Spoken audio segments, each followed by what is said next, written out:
Tema kita hari ini adalah menolong. Basi ya, semua juga tahu kalau kita harus saling menolong. Tapi ada yang menarik yang bisa kita renungkan. Sebelumnya, mari kita bersatu dalam doa. Bapa kami yang baik, kami sungguh bersyukur ketika hari ini kami boleh Engkau persekutukan untuk bersama-sama merenungkan firman-Mu.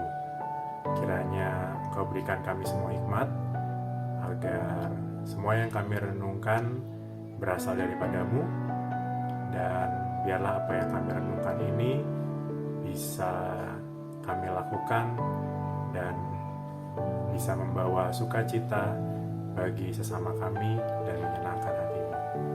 Terima kasih Tuhan, inilah doa kami. Dalam nama Tuhan Yesus kami berdoa. Amin. Teman-teman, apa kabar? Lama banget ya kita nggak ketemu karena suasana pandemi ini. Mudah-mudahan teman-teman semua berada dalam kondisi yang sehat dan juga penuh sukacita. Kita akan merenungkan firman Tuhan, dan aku mau mengajak teman-teman untuk membuka Alkitab kita dari Markus 2 ayat 1 sampai 12. Sekali lagi, Markus 2 ayat 1 sampai 12.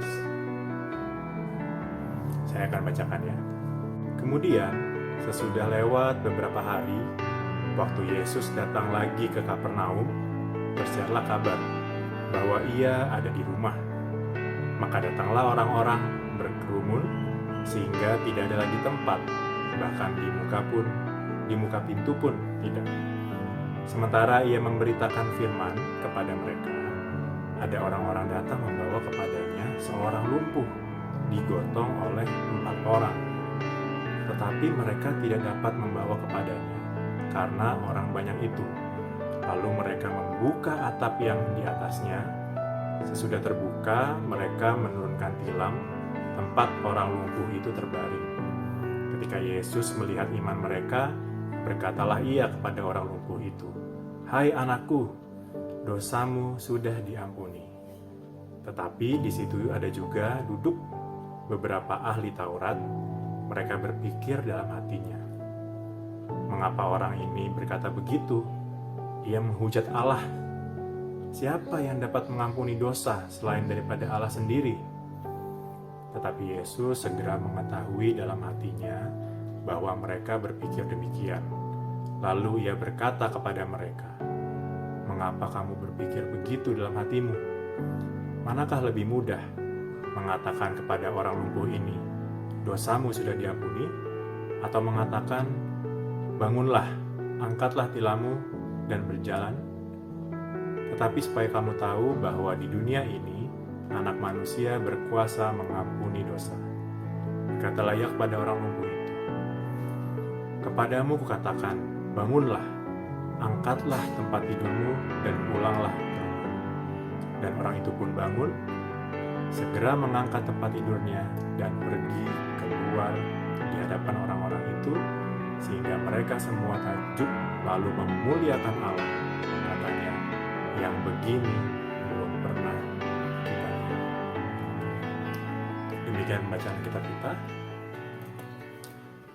Teman-teman, kita tentu semua tahu ya bahwa menolong orang itu baik, bahwa menolong orang itu tindakan yang terpuji, bahwa menolong orang itu pastinya menyukakan hati Tuhan. Tapi pertanyaannya, kenapa ya kadang kok kita suka males nolong orang, atau bahkan kita nggak mau nolong orang, atau bahkan kita tunda-tunda untuk menolong orang? Kenapa kira-kira? Nah, itu yang akan kita coba renungkan bersama-sama ya. Coba kita lihat lagi ya kitab kita di Markus 2 ayat 2 tadi yang sudah kita baca. Di situ tertulis, "Maka datanglah orang-orang berkerumun sehingga tidak ada lagi tempat, bahkan di muka pintu pun tidak." Dan sementara Yesus memberitakan firman kepada mereka, jadi Yesus lagi memberitakan firman, ada orang-orang datang membawa kepadanya seorang lumpuh dan digotong oleh 4 orang. Tetapi mereka tidak dapat membawanya kepadanya karena orang banyak itu. Jadi teman-teman bayangin, waktu Yesus lagi memberitakan firman di rumah, itu orang-orang banyak berkerumun, lalu ada 4 orang nih gotong temennya yang lumpuh. Bang, misi bang, mau ketemu Yesus bang, mau sembuhin teman saya yang lumpuh nih bang. Tapi kerumunan orang itu kayak, siapa sih nih, nggak kasih jalan. Bayangin, orang-orang itu hanya mendengarkan cerita Yesus aja, nggak mau memberikan jalan kepada orang lumpuh gitu. Bayangkan kenapa ya kok orang-orang itu nggak mau kasih jalan, sehingga teman-temannya orang lumpuh itu harus bersusah payah untuk jebolin atap rumah ya, sehingga bisa dilihat oleh Yesus. Segitu tidak pedulinya kerumunan orang itu terhadap orang lumpuh dan teman-temannya ini. Pertanyaannya, kenapa ya teman-teman? Kenapa kerumunan itu nggak mau kasih jalan? Mungkin bayangannya kayak kita lagi nonton konser kayak dulu ya. Kalau dulu zaman sebelum pandemi ada konser, kita pengen di depan gitu ya. Mungkin nih grup band yang kita tunggu-tunggu gitu ya. Mungkin dari grup band dari Korea, misal BTS datang gitu ya. Kita pengen di depan, wah seru-seru. Tiba-tiba ada yang misi mau di depan, misi mau di depan. Kita kayak nggak bisa nih lagi di depan. Kita lagi pengen enjoy. Mungkin kerumunan orang waktu itu lagi enjoy dengerin cerita-ceritanya Yesus, sehingga dia merasa, duh kalau saya kasih jalan ntar saya di belakang lagi, saya diserobot lagi, dan segala macam kekhawatiran lainnya yang membuat mereka nanti nggak merasa nyaman dalam mendengarkan cerita-cerita yang atau khotbah Yesus gitu. Mungkin situasinya seperti itu. Kemungkinan orang-orang kerumunan itu fokusnya adalah untuk menyenangkan diri sendiri sehingga lupa ada orang lain yang butuh pertolongan. Nah, jangan-jangan teman-teman, kerumunan orang banyak ini seperti kita sehari-hari nih. Pernah nggak sih kita terlalu sibuk liatin handphone kita gitu ya, di rumah, misalnya di rumah. Lalu ketika papa mama kita panggil atau adik kakak kita panggil, ngajak kita ngomong, small talks gitu. Terus kita ngobrol, ngejawabnya sambil liatin handphone gitu. Atau sambil main PS gitu ya, Kita terlalu sibuk untuk melihat mata papa mama kita. Kita terlalu sibuk untuk melihat mata kakak adik kita ketika mereka mau ngajak ngomong kita. Bahkan kita mungkin telinganya denger, tapi tidak memperhatikan. Angin lalu kita jawab dengan sekenanya aja. Kenapa? Kita terlalu fokus sama keinginan kita sendiri, kesenangan kita sendiri, yaitu gadget-gadget kita, atau game kita. Jujur aku dulu kayak gitu teman-teman. Aku dulu waktu seumuran teman-teman senang main PS. Kalau aku mainnya Winning Eleven ya, game bola, atau FIFA gitu. Waktu itu masih PS1 zamannya. Itu kalau aku lagi main di kamar, lalu ibuku masuk, lagi main nih seru-seru, terus ibuku nanya, Drata gimana tadi di sekolah? Paling sambil main aku jawab, baik bu. Tanya lagi, Drata gimana tadi guru-gurunya? Oh baik bu, sambil main. Drata teman-teman kamu gimana? Oh baik bu, bermain. Jangan-jangan kalau ibuku ngomong, Drata kamu besok pergi ke sekolah ya, jalan kaki, koprol-koprol kayak sambil ketawa-tawa sendiri. Mungkin aku jawabnya, baik bu. Saking gak fokusnya, saking gak mau stop, lalu gak mau mendengarkan sebenarnya ibuku ini lagi pengen ngobrol gitu. Terlalu sibuk dengan kesenangan pribadi, lupa untuk menolong orang lain yang mungkin ibuku lagi pengen ngobrol gitu ya.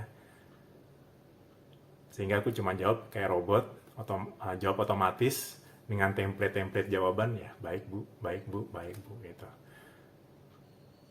Sebaliknya nih sekarang, kita coba lihat apa sih yang Yesus lakukan. Kita coba buka kembali kitab kita dari Markus 2 ayat 4b, lanjutan yang tadi.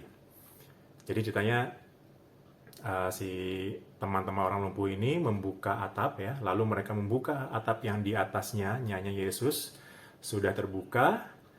Mereka menurunkan tilam tempat orang lumpuh itu terbaring. Dan ketika Yesus melihat iman mereka, berkatalah Yesus kepada orang lumpuh itu, "Hai anakku, dosamu sudah diampuni." Kita lompat ke ayat 11. Yesus bilang lagi, "Kepadamu kukatakan, bangunlah, angkatlah tempat tidurmu, dan pulanglah ke rumahmu." Apa yang Yesus lakukan? Coba kita bayangkan posisi kita seperti Yesus. Misalnya nih, kalau zaman sekarang kita lagi misalnya di panggung, kita anggap aja kita lagi perform gitu, kita lagi nyanyi atau kita lagi ngedance, kita lagi stand up comedy misalnya di panggung gitu, orang banyak melihat kita, terus tiba-tiba datang nih orang-orang gitu, gotong-gotong, orang lumpuh, terus kayak muncul di panggung kita. Apa yang kita lakukan gitu ya? Mungkin kayak kita panggil, security, ini satpam, tolong dong nih, siapa nih, gitu ya. Ini ganggu performance saya nih, gitu. Bisa kayak gitu ya. Atau ini kayak, ya udahlah, show must go on, kita terusin aja, gitu. Kita anggap dia nggak ada. Bisa jadi kita melakukan itu ya, gitu. Tapi apa yang Yesus lakukan? Yesus seketika dia berhenti dari pengajaran-pengajarannya atau khotbahnya, dia berhenti, lalu dia memfokuskan diri untuk membantu sekelompok orang tadi ya, gitu. Bahkan langsung diampuni dosanya dan disembuhkan orang lumpuhnya. Yesus nggak sempet tuh marah, kesel, atau minta tolong ini disingkirkan gitu, atau nanti dulu, enggak. Tapi Yesus benar-benar berhenti dan memberikan perhatian, lalu menolong. Yesus nggak terfokus dengan dirinya, tapi Yesus peka terhadap kebutuhan orang-orang di sekitarnya. Sekali lagi ya, Yesus tidak terfokus dengan dirinya, dengan kesenangan-kesenangan pribadinya, tapi dia peka terhadap kebutuhan orang-orang di sekitarnya. Pertanyaannya, ada untungnya nggak sih buat Yesus? Ada untungnya nggak Yesus melakukan hal tersebut gitu? Kalau kita baca lagi, kayaknya nggak ada ya. Malah dia sempat dinyinyirin tuh sama para ahli Taurat. Dia mau ngomongin sama para ahli Taurat. Tapi Yesus tahu bahwa dia diutus oleh Bapa untuk mengasihi sesama. Dan Yesus memberikan teladan bagi kita bahwa kita perlu peka sama sesama. Dan kita menolong sesama. Itulah salah satu bentuk dari kasih yang diinginkan oleh Bapa. Teman-teman, coba kita lihat lagi nih dari keseharian kita ya. Mungkin kita lihat aktivitas sehari-hari kita. Misalnya teman-teman pasti semua sekolah udah online nih sekarang ya, karena pandemi. Teman-teman pakai Zoom atau Google Meet dan sebagainya. Pernah nggak sih kita memperhatikan kebutuhan guru kita misalnya? Teman-teman tahu nggak? Mungkin guru-guru kita nih itu pengen banget loh lihat muka teman-teman. Pengen banget direspon ketika mereka bertanya. Tapi mungkin kita mikirin diri kita sendiri nih. Udah deh, matiin aja kameranya, kita mute, mungkin kita sambil bobo-boboan gitu, sambil tidur-tiduran. Kalau dia tanya, ya adalah biar yang lain aja yang jawab gitu ya. Padahal mungkin dengan kita merespon, kita membuka kamera kita duduk dengan baik, lalu kita sekedar angguk-angguk, sekedar kasih jempol, kasih reaction, atau bertanya, itu udah menolong guru kita. Dan jangan-jangan itulah yang dibutuhkan oleh guru kita gitu. Sedangkan kita fokus adalah, yang penting aku ya sambil enak-enakan aja, sambil bobo-boboan aja gitu. Terserah deh guruku ngomong apa gitu. Belum gitu teman-teman. Itu hal kecil yang mungkin kita bisa coba lakukan. Apalagi contohnya misalnya kita di rumah. di rumah nih baru bangun tidur udah buka-buka HP, keluar mau mandi bawa HP-nya, ke kamar mandi bawa HP-nya, keluar bawa HP-nya, sedangkan di sekitar kita nih ada papa mama kita, ada adik kakak kita, ada asisten rumah tangga kita.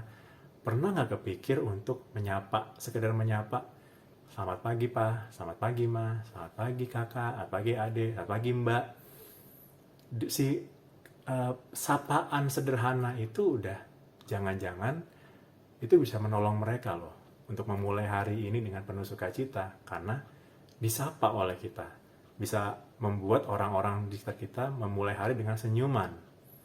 Atau misalnya contoh lain, kalau di rumah dimasakin sama asisten rumah tangga kita, pernah nggak kita bilang terima kasih ya mbak, makanannya enak, seneng banget nih dibuatin masakan ini sama mbak, gitu, misalnya. Kata-kata terima kasih yang sederhana itu juga bisa menjadi bentuk kita mengasihi dia, menolong dia. Mungkin pada hari itu dia lagi butuh disapa, gitu. Mungkin lagi ada masalah. Dengan kita bilang terima kasih, dia jadi senang, terhibur. Hal kecil, dimana kita stop, kita peka sama sekitar kita, dan kita mencoba untuk mengasihi dan menolong sama kita. Dunia digital, ada lagi contohnya nih, di dunia digital. Misalnya, teman-teman pakai WA, pakai Line, DM Instagram, sekarang ngobrol pakai DM ya, di Instagram gitu. Ketika ada yang menyapa, atau ada yang minta tolong, teman-teman fast response enggak? Atau teman-teman, udahlah, aduh, nggak usah jawab deh, nanti-nanti aja. Dia orangnya nggak terlalu penting, udah deh, nanti-nanti aja gitu. Padahal, simple reply kayak, oh noted, oh iya, nanti ya aku lagi sibuk nih, nanti aku japri lagi ya, nanti aku balas ya pesannya. Pesan-pesan sederhana seperti itu udah membantu loh. Karena jangan-jangan teman kita yang menyapa kita itu lagi menunggu respon kita. Gitu. Tapi karena kita terlalu sibuk dengan kegiatan kita, terlalu sibuk memikirkan kesenangan kita jadi nggak mau stop dan nggak mau peka, apalagi menolong sesama kita. Hal-hal tadi mungkin terlihat kegiatan yang kecil ya, dan teman-teman mungkin bisa bilang, kak, aku mah nanti deh bantuin orangnya, tunggu aja yang gede-gede, kalau ntar ada bencana, kalau ntar ketemu ada orang-orang miskin, kalau ada program-program gereja tentang pelayanan keluar gitu ya, bantu-bantu yang kesusahan, aku baru deh jauhin. Kalau yang kecil-kecil gitu, aduh, terlalu kecil lah kak gitu. Justru teman-teman, kita harus mulai dari hal-hal yang kecil. Kalau kita nggak mulai dari yang kecil, susah untuk memulai dari hal-hal yang besar gitu. Dan bahkan mungkin Tuhan nggak kasih perkara-perkara besar kalau kita nggak mulai dari hal-hal yang kecil. Hal-hal tadi mungkin terlihat mudah, tapi bisa juga terlihat besar dan susah untuk dilakukan, teman-teman. Terutama kalau kita mengandalkan kekuatan kita sendiri. Oleh karena itu, aku mau aja teman-teman, kita semua memulai hari dengan minta kepada Tuhan, Roh Kudus untuk menolong kita, menguatkan kita, sehingga kita bisa melakukan hal-hal kecil, bisa peka terhadap sama kita, dan menolong mereka. Kita diberikan kekuatan untuk bisa menolong mereka. Karena tanpa kekuatan dari Roh Kudus, tanpa penyertaannya, itu akan sulit, akan susah. Kiranya Tuhan memampukan kita, kiranya Tuhan menghibur kita, menguatkan kita, sehingga kita bisa peka terhadap orang lain, tidak melulu memikirkan kesenangan pribadi, dan benar-benar menjadi agen Tuhan untuk menyatakan kasih-Nya kepada sesama kita. Mari kita tutup renungan ini dengan doa. Bapa kami yang baik, kami sungguh bersyukur Tuhan untuk renungan yang boleh Kau sampaikan pada hari ini. Kami percaya untuk menolong orang itu tidak mudah, dan kami tidak mungkin melakukannya dengan mengandalkan kekuatan kami sendiri. Tapi kami percaya ketika Roh Kudus yang bersama kami menguatkan kami kami mampu untuk bisa stop dari kesibukan kami, bisa peka terhadap kebutuhan orang-orang di sekitar kami, dan melakukan hal-hal kecil untuk menolong dan mengasihi sama kami. Mampukan kami Tuhan, karena kami tidak mampu untuk melakukannya sendirian. Hamba-Mu berdoa untuk seluruh remaja yang menonton, menyaksikan, dan ikut dalam renungan remaja ini. Kiranya Tuhan yang menyertai, Tuhan yang mengasihi, dan Tuhan yang memberkati teman-teman remaja semua. Terima kasih Tuhan, di dalam nama Tuhan Yesus kami berdoa dan mengucap syukur. Amin. Terima kasih, Tuhan berkati kita semua. Bye.